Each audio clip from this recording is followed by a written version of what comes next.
Welcome to Stuck, Time to Improv. I'm Mary Scott with BusinessRiff, and I want startups to be wildly successful. We have a lot of startups who are in minority groups, and they have really unique challenges sometimes. I'm very happy to have my special guest, Kristy Jackson from the Harris-Stowe Entrepreneurship Program. Thanks so much for coming, Kristy. Thank you so much for having me, Mary. It's great to be here Yeah. Now and you're talk an with you. entrepreneur yourself, and you're part of this program, right? So, I am the executive director of the Center of Innovation and Entrepreneurship at the Harris-Stowe State University, which is St. Louis's only HBCU.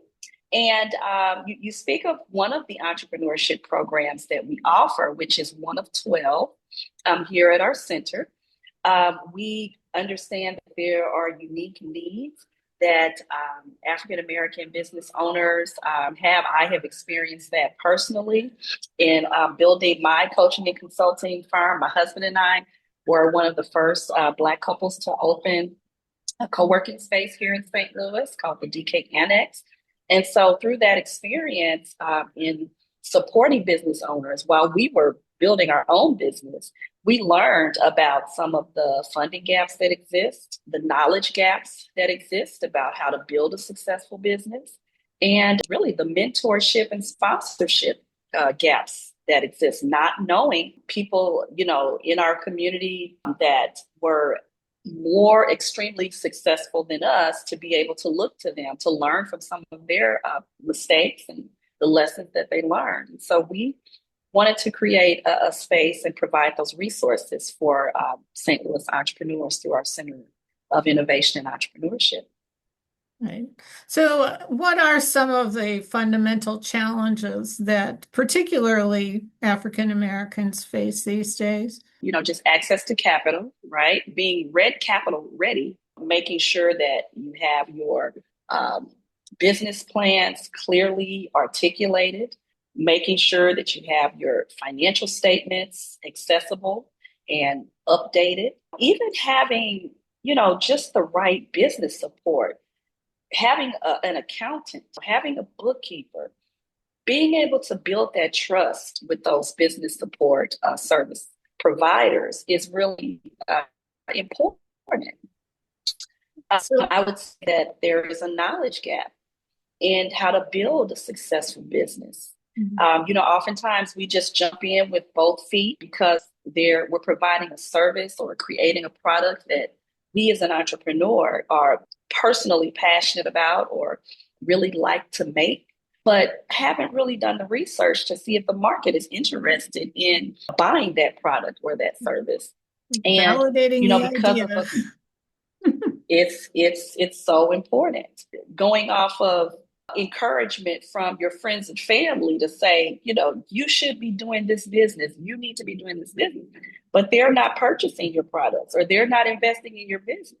So you have to make sure that the idea is validated and that you have investors, customers, clients that want to purchase those products or those services. So, and mentorship is really important. And it's important for you to have mentors in the same industry of work because they have, experience maybe that you don't have. They've gone over some of the hurdles that it, may take to build a business. But it's also important to have, mentors in different industries because there are things that may complement. For example, if you are working in, have a beauty business, right? It might be, helpful for you to have a mentor that's in sales. That way you might learn how to better, promote the business. Do some of the resources like the small business development centers or SCORE, are those good places for people to go?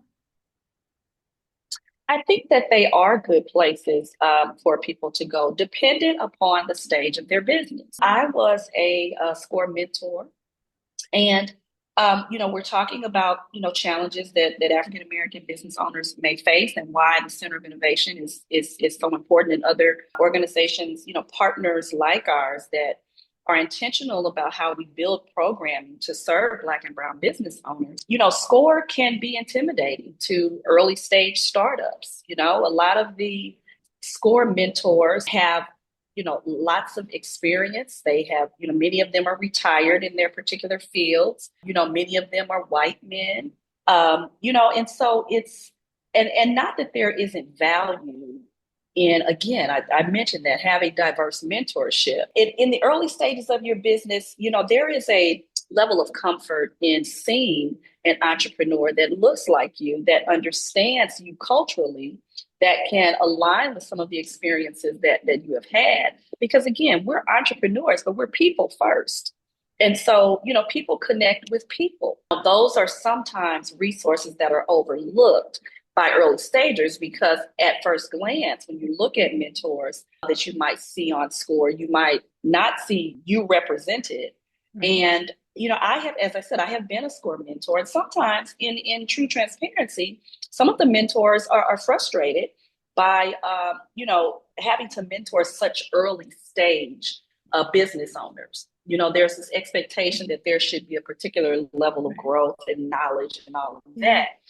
When they come to them. And so there's a little bit of a mismatch there. SCORE is a wonderful, wonderful resource if you are, just depending on your personality, your stage of growth.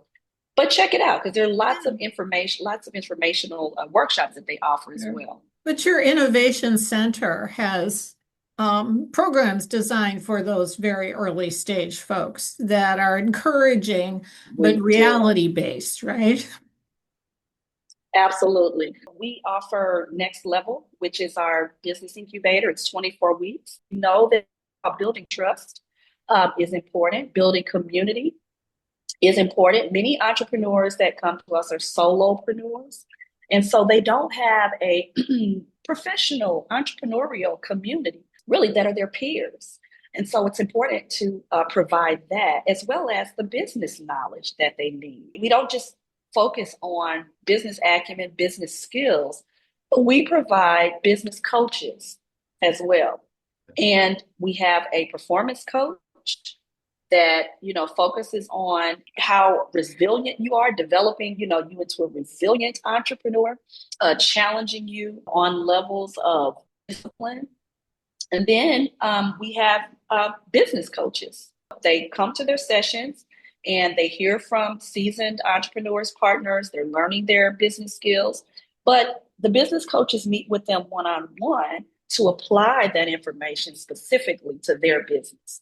So we've tried to add layers, and this may sound simple, but we provide meals for our entrepreneurs because many of them are on the run. They're working their business.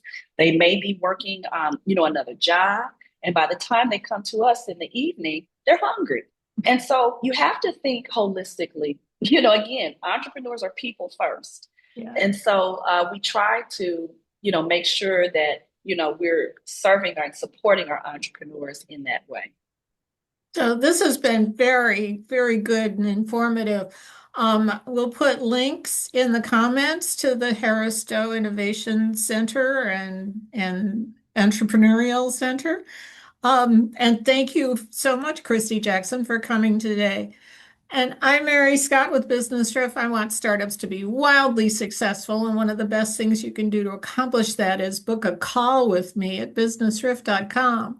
And join us again next time for Stuck, Time to Improv.